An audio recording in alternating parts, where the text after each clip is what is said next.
Olá, amada valorosa, a graça e a paz do Senhor Jesus, amém?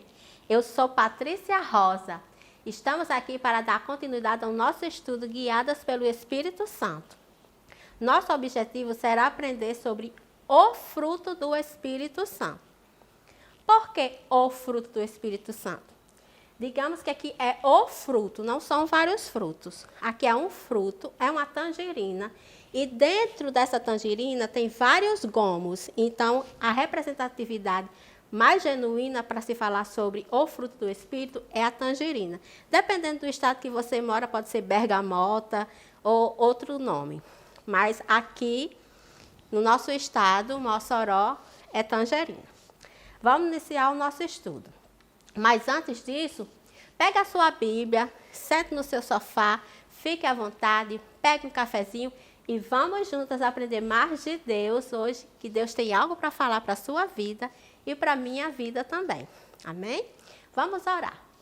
Senhor, nosso Deus, eterno Pai, sou grata a Ti, Senhor, por mais essa oportunidade, Senhor, que o Senhor nos concede, Deus, de estar aqui, Senhor, falando mais uma vez sobre a Tua palavra para as Suas filhas, Senhor.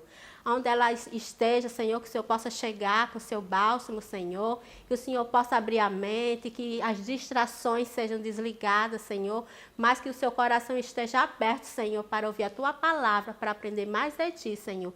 Abençoa esse lar, meu Deus, é o que eu te peço em nome de Jesus. Amém. Vamos lá.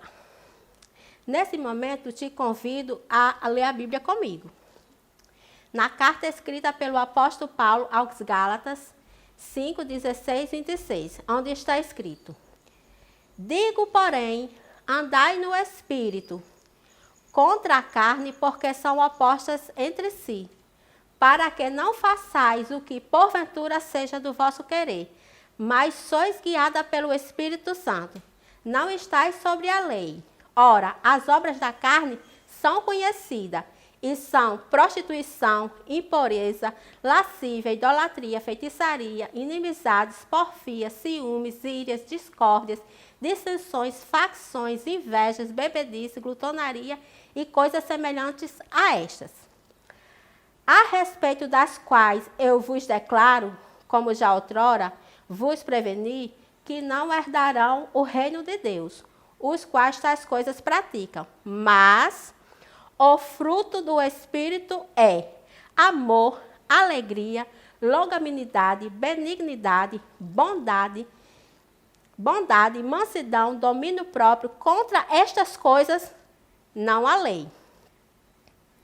E os que estão em Cristo já se crucificaram na carne, com as suas paixões e concupiscências. Se vivemos no Espírito, andemos também no Espírito. Não nos deixemos possuir de vanglória, provocando uns aos outros, tendo inveja de uns aos outros.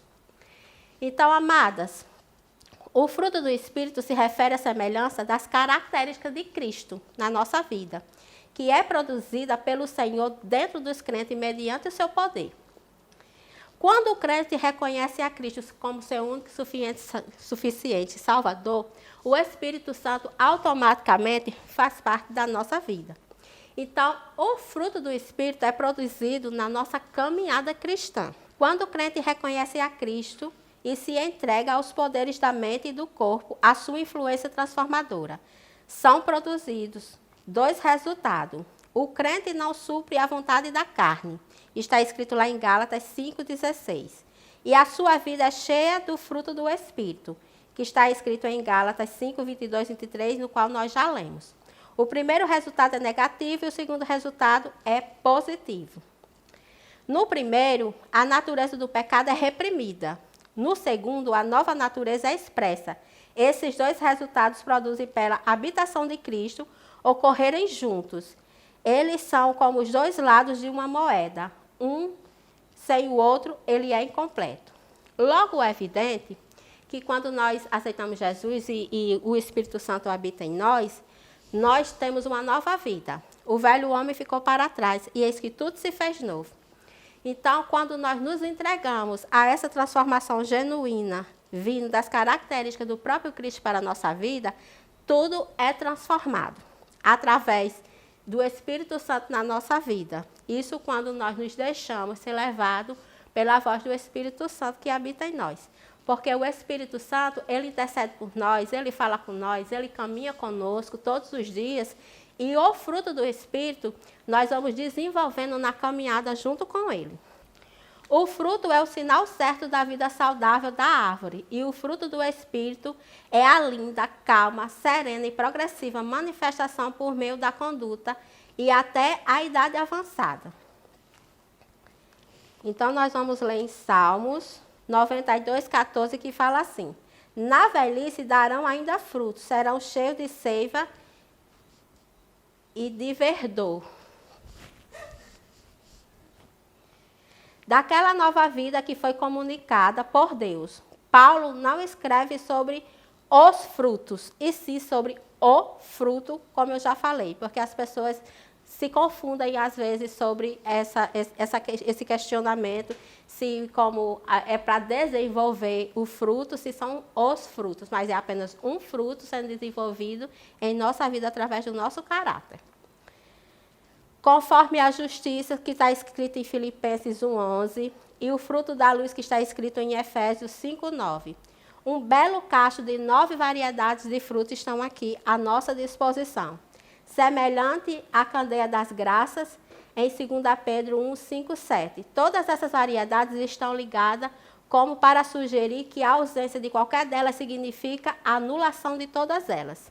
A tríplice classificação feita por Lightfoot em hábitos mentais, qualidades sociais e princípios gerais de conduta, uma vez mais, é de grande ajuda.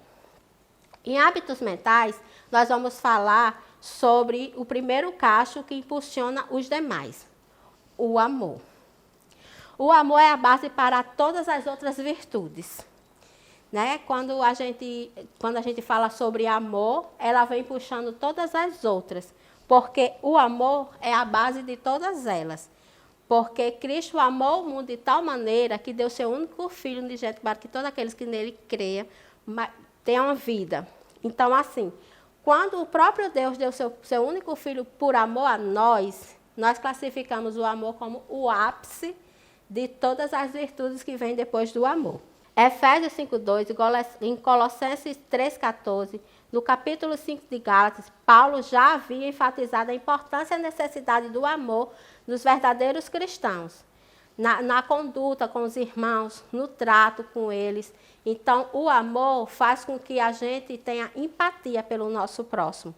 O amor de Deus por nós impulsiona todas essas coisas na nossa vida a serem realizadas através do amor que o próprio Deus tem por cada um de nós. Nesse mesmo cacho, nós vamos falar sobre a alegria. É uma consequência direta do amor. Essa não é uma alegria superficial, uma alegria passageira, uma alegria que a gente sente, mas passa quando vem a tristeza. É aquela alegria que ela vem e fica, independente das situações de nossa vida, que muitas vezes nós passamos por dificuldades, por tristeza, por dor, mas essa alegria no qual a Bíblia fala é a alegria que ela é eterna na nossa vida. No fato de nós termos a esperança, porque já somos salvas em Cristo Jesus, então a alegria que vem dele, do próprio Deus para a nossa vida, é uma alegria que não passa. Independente das situações, a gente permanece alegre no Senhor.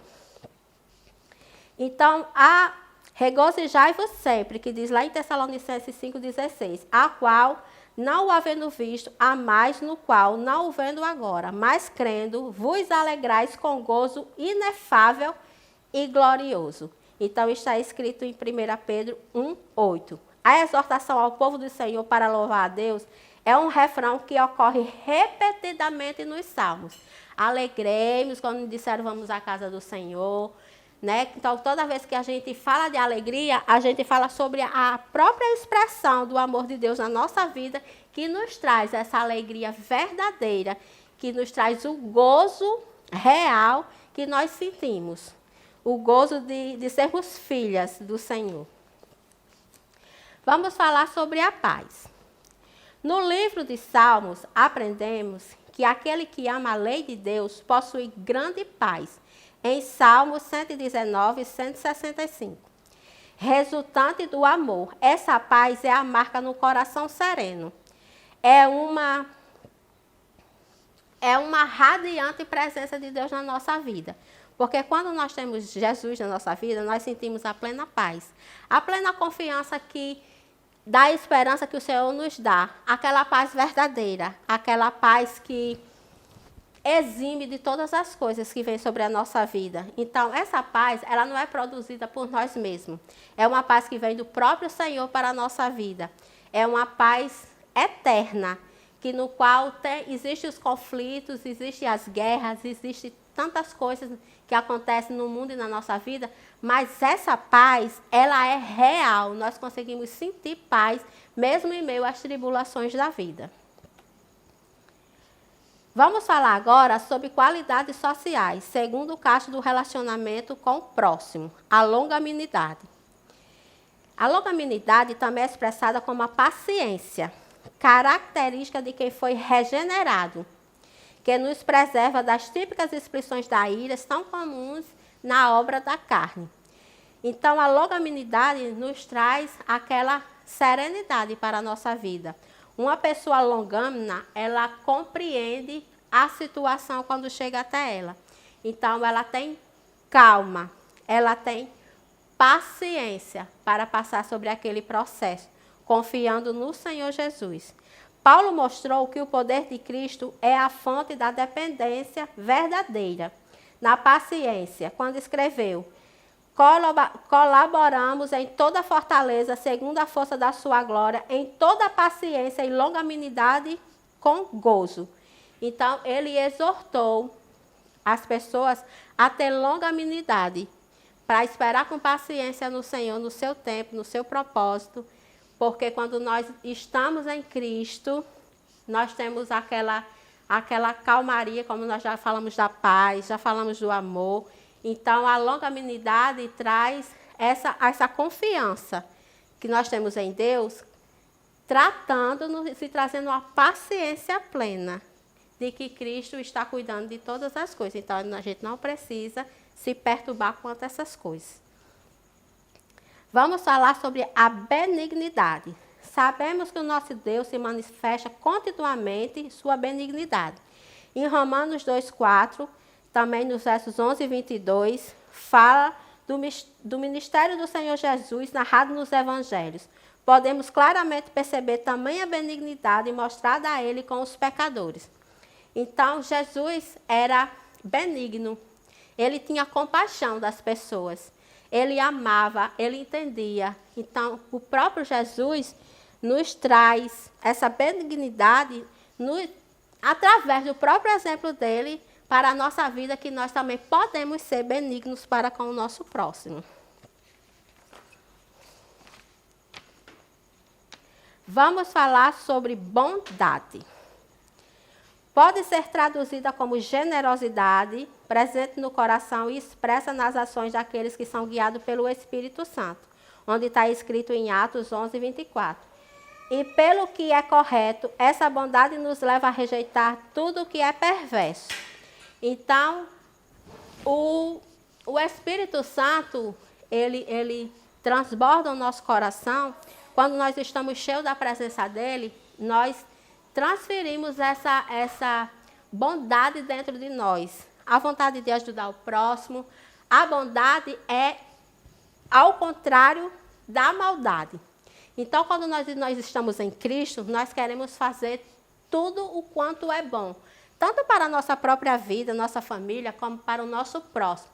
Então, exercer essa bondade que o próprio Cristo nos ensina é exercer aquilo que ele mesmo trouxe através dos seus ensinos, como os evangelhos nos mostram, como ele era bondoso. Princípios gerais de conduta. Vamos agora para o terceiro cacho, do autocontrole, necessária na vida cristã. Vamos falar sobre a fidelidade. Em algumas traduções aparece como fé também. Essa também é uma tradução correta do termo grego utilizado, porém, devido a clara relação com a bondade e a benignidade, citada anteriormente, no qual já citei aqui. Podemos perceber que faltava lealdade a muitos membros daquela comunidade cristã.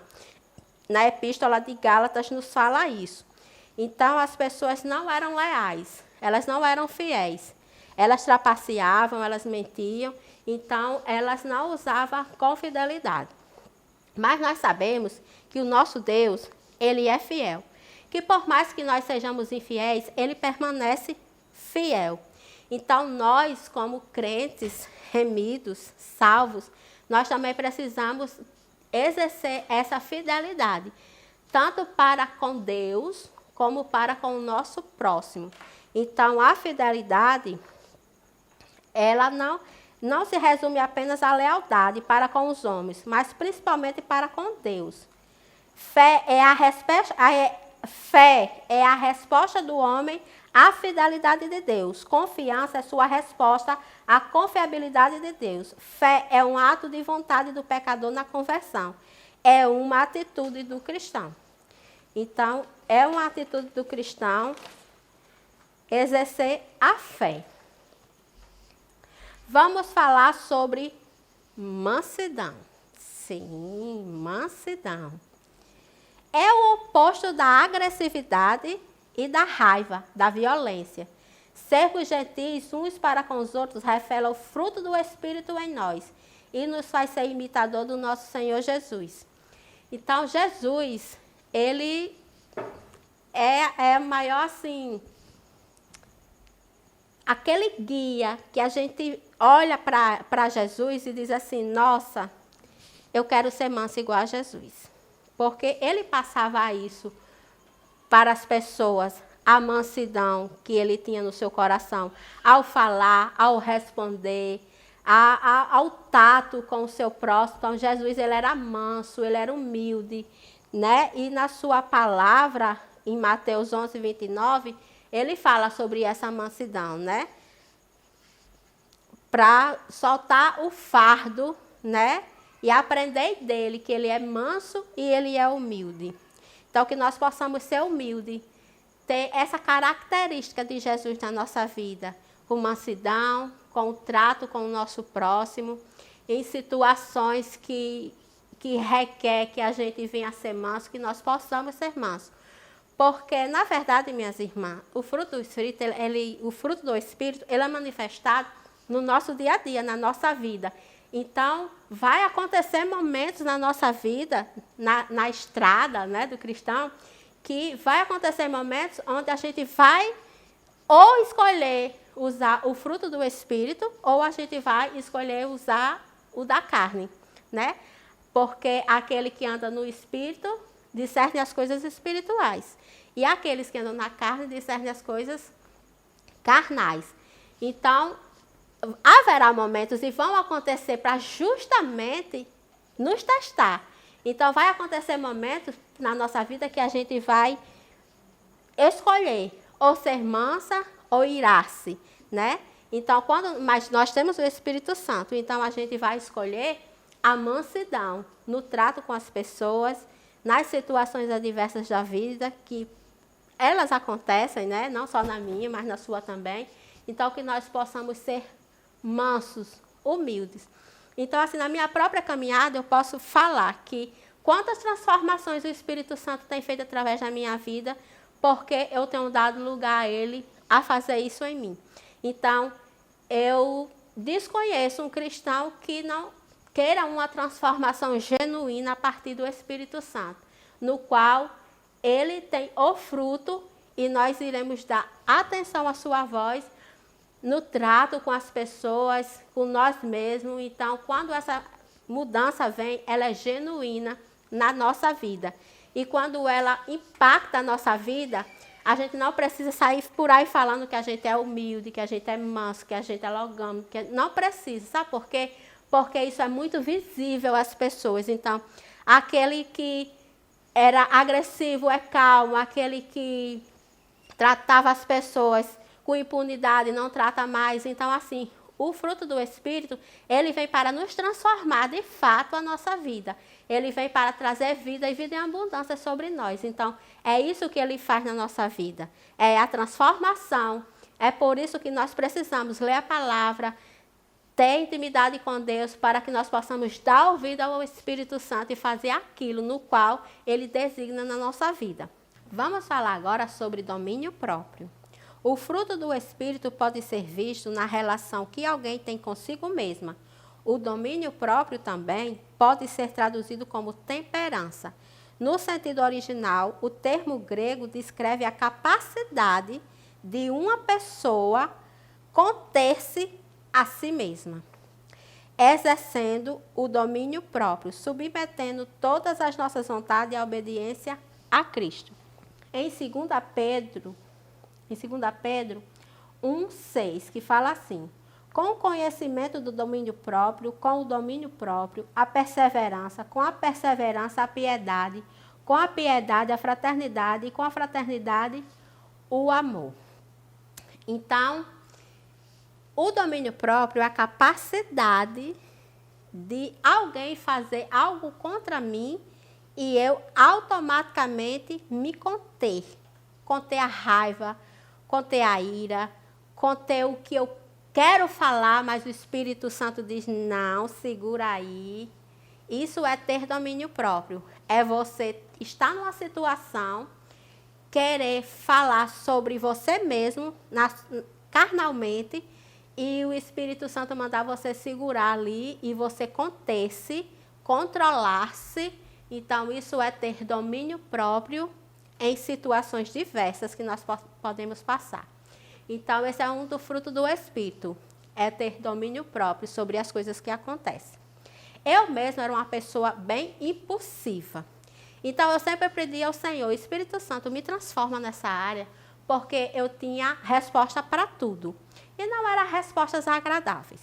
Mas então o Espírito Santo foi tratando isso na minha vida de uma forma muito tremenda, porque, como eu falei, acontecem situações para que você venha colocar em prática aquilo que o Espírito Santo está tratando com você. Então, houve situações na minha vida que eu precisei realmente ter muito domínio próprio para que eu não fizesse a vontade da carne. Fácil não é. Eu não vou dizer que é algo fácil, é muito tranquilo exercer esse domínio próprio. Mas quando nós estamos com Jesus, temos o Espírito Santo e a presença de Deus é constante na nossa vida, é possível. Se eu consigo, você também pode conseguir, valorosa. Estamos chegando ao final do nosso estudo. Então, o que eu quero dizer a vocês, que tudo isso que foi falado, tudo isso que foi transmitido da parte de Deus sobre o fruto do Espírito, você pode começar a exercer. Então, não é algo do dia para a noite, é no dia a dia, é na sua caminhada com o Senhor. Então, as coisas vão acontecendo e você vai tendo transformação dia após dia. E quando surgir aquele momento que você não conseguir, não desista. Volte atrás e faça novamente. Porque quando nós estamos com Jesus, Ele nos perdoa, nos dá novas chances todos os dias. Então, não é perdido algo que você fez que não agradou a Deus. Volte atrás, peça perdão, faça tudo de novo. Mas não desista de agradar ao Senhor e ao Espírito Santo de Deus. Amém? Na relação do crente com a verdade, justiça e obra do Senhor, o fruto do Espírito é fidelidade ou bondade. Na relação do crente com a verdade, na atitude de alguém consigo mesmo ou para com os outros.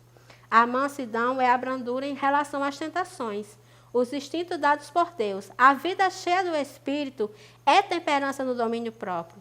Quando as tentações ou instintos dados por Deus vier até você, uma vida é controlada por Cristo. Com o resultado é o autocontrole adequado. Amadas, cabe a nós exercer em nossa vida o autocontrole para ter uma vida de mansidão, para ter uma vida de fidelidade, para ter uma vida aos pés de Jesus, para ser diferente e fazer diferença nesse mundo. Necessariamente devemos viver de uma maneira compatível à nossa fé. A vida cristã deve ser completamente dependente do poder do Espírito Santo. nos concede, nos mortifica as paixões e desejos carnais, revelando em nossa conduta os efeitos da cruz de Cristo. Vamos orar agradecendo ao Senhor por tudo aquilo que Ele tem feito, por tudo aquilo que Ele tem falado, por tudo aquilo que Ele tem nos ensinado, que foi precioso e valioso. Espero que vocês tenham compreendido melhor o assunto que nós estudamos esse dia. Oremos. Senhor nosso Deus, eterno Pai, sou grata a Ti, Senhor, por mais essa oportunidade. Deus, obrigada porque o Senhor vem sobre nossa vida, o Senhor vem nos transformando, porque quando nós estamos em Ti, Senhor, nós somos novas criaturas, Senhor. O que era velho já passou, já ficou para trás, e eis que tudo o Senhor fez novo, Deus.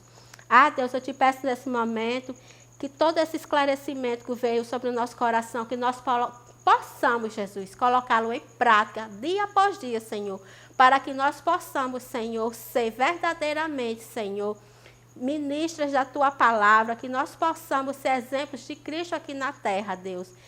Deus, eu te agradeço, Pai, porque a Sua palavra ela é boa, perfeita e ela é agradável.